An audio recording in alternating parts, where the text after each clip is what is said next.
आजच डाउनलोड करा आणि तुमच्या आवडत्या मालिकांचा आनंद लुटा। विचार न बदलता चुकीच्या गोष्टी कशा बरोबर करून दाखवता येतील त्याचा मार्ग शोधता येतो तुम्ही।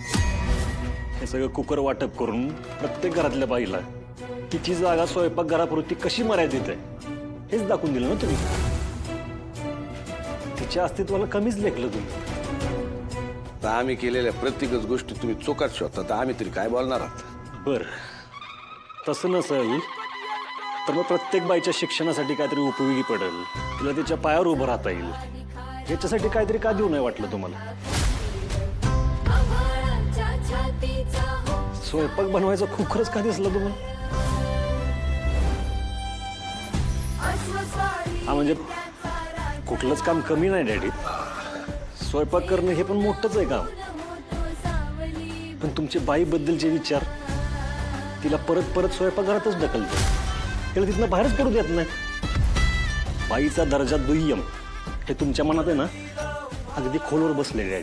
तसं नाही जावई बाप आमचं ऐकून तर माझ्याकडे वेळ नाही डॅडी, येतो आम्ही। चला त्या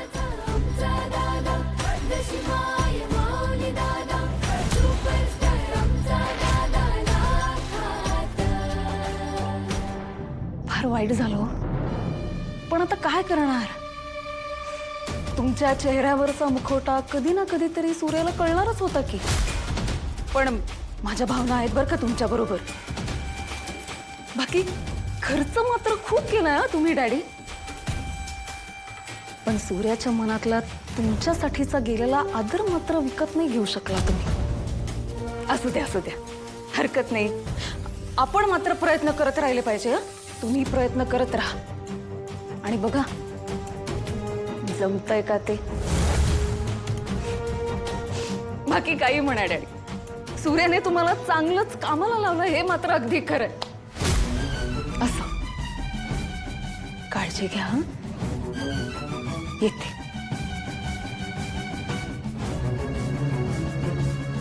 डॅडी अहो एवढा आटापिटा करून हाती काहीच लागलं नाही हो। हा फक्त 2 कुकर राहिले, काय करू? काय करू? एका तू बसन एका त्या शोभाला बसून घे चांगले 4-5 शेट्ट्या। अरे हसतो तो काय?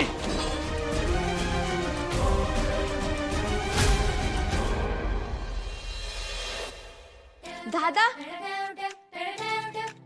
अरे किती वेळ झाला तुझी वाट बघत होते। काय झालं? राजू ताईचा फोन आला होता, कधी? आता थोड्या वेळ आधीच आला होता। अगं मला का नाही फोन केला तिनं? ती तुला फोन करत होती पण तुझा फोन लागला नाही म्हणून मग मला केला। बरं मला सांग अजून काय सांगितलं का तिनं? कुठं राहते ती? खाय प्यायचं सगळं व्यवस्थित आहे ना? आणि पाऊस पाणी जास्त असेल ना तिकडं, तिला म्हणावं कारवाई हवेत स्वतःला जप। तिच्या जवळच्या मैत्रिणीचा फोन नंबर घेऊन ठेवता येत नाही का? राजूचा फोन लागला नाही तर तिला करता येतो ना फोन आपल्याला। अरे हो थांब जरा, तिला बोलू देणारच का नाही? तू थांबलास तरच ती बोलू शकेल ना। दादा ते एकदम ओके, सगळं व्यवस्थित आहे आणि कोर्स पूर्ण होऊन माघारी येईपर्यंत ती रोज संध्याकाळी तुला फोन करणार आहे, नाही तर तू जेवणार नाही ना असं ती म्हणत होती। चला म्हणजे राजू तिच्या मार्गाला लागली, आता एकदा तेजूला तिची खुशाली विचारली ना मग माझी काळजी मिटेल। तिला एकदा विचारतो घरी सगळं व्यवस्थित आहे का नाही। हा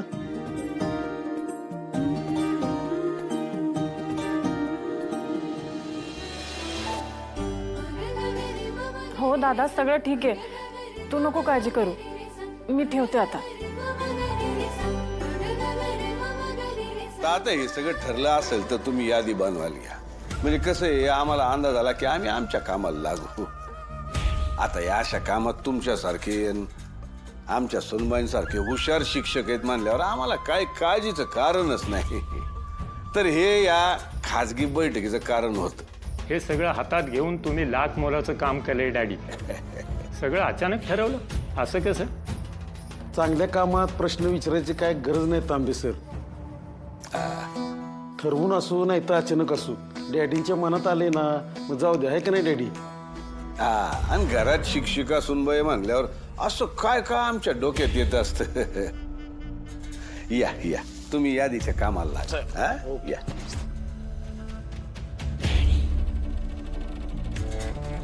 सुनबाई, नाही आमच्या हातून चुका झाल्या असतील पण त्याने काही माणूस वाईट ठरत नाही ना. हा, आता तुमच्या बंधुराजांचा नाही आमच्यावर विश्वास. आता तो विश्वास परत मिळवायचा मानल्यावर काहीतरी करायला पाहिजे का नको? नाही बरं, हे काम आम्ही एकदम मनापासून करतोय बर का. घ्या, काळजी घ्या स्वतःची. ये.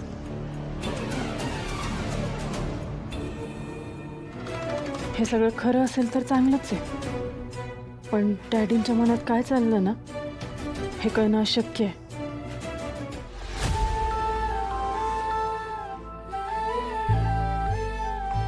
हॅलो जिम, कसा आहे सुदेश? मी मस्त.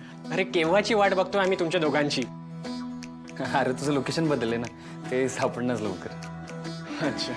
एनिवेज तुमच्या दोघांचं स्वागत आहे.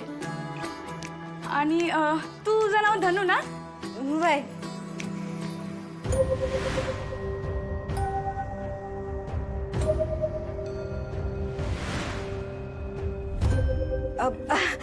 तुम्हा दोघांची अॅनिव्हर्सरी आहे ना व?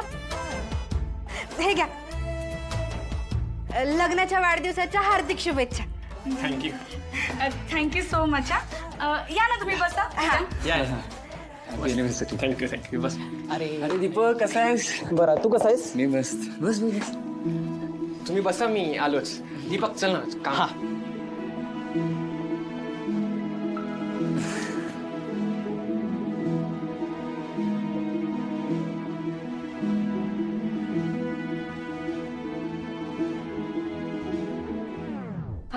ते बघा, तिकडे वेलकम ड्रिंक ठेवलंय. चला की जाऊन पिऊ.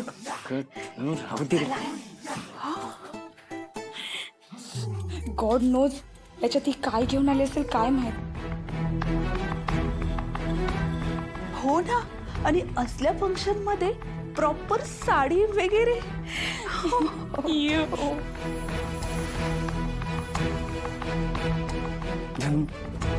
अगं बाहेर कार्यक्रमाला चालू ना, तर त्या कार्यक्रमाला शोभल अशी तर कपडे घालायचे. हे काय घालून साडी बिडी? मग आणखी काय घालायला पाहिजे होतं? तसं बी मला साडी सांभाळता येत नाही, तरी बी मी ऍडजस्ट करते ना. बघ, आणि ह्यात काय वाईट आहे? चांगलंच आहे की. अगं वाईट काहीच नसतं, अगं पण ठिकाण तरी बघायचं ना. आणि तू ना, नाही तरी असे लोक असतात किती मिळतील. काय कुसूर कुसूर चालू आहे तुमची? हनीमूनला गेला होतात ना तुम्ही? विसरलोच मी. कसं झालं फिरणं? छान झालं, मस्त. मग गुड न्यूज कधी देत आहे? देवा, अरे जे काय पडायचं ते एकदाच बदा पडून जा की. सारखं थोड्या वेळानं पिरपीर पिरपीर पिरपीर. सगळे कपडे भिजले बाई. शी. शालन, ऐक की. आशा वहिनी कशी आहेस? मी ठीक आहे. ते तुझा आवाज ऐकला ना म्हणून बाहेर आले. एक विचारायचं होतं. बोल की. कालपासून राजू दिसली नाहीत, कुठं बाहेर गेलीये का? अगं हे ते मेळावा आहे व्यवसायातल्या नवीन नवीन गोष्टी शिकायसाठी, त्यासाठी पुण्याला गेली आहे ती. वय लई हुशार आहे ग पोरगी. आता तिचा तिथला तो कोर्स संपला का नाही की मग 4-5 दिवसांनी येईल ती. असं वय. नाही, बरं आहे बरं आहे. लेकरू मोठं होतंय माझं, आणि तिला असंच यश यावं नाही का?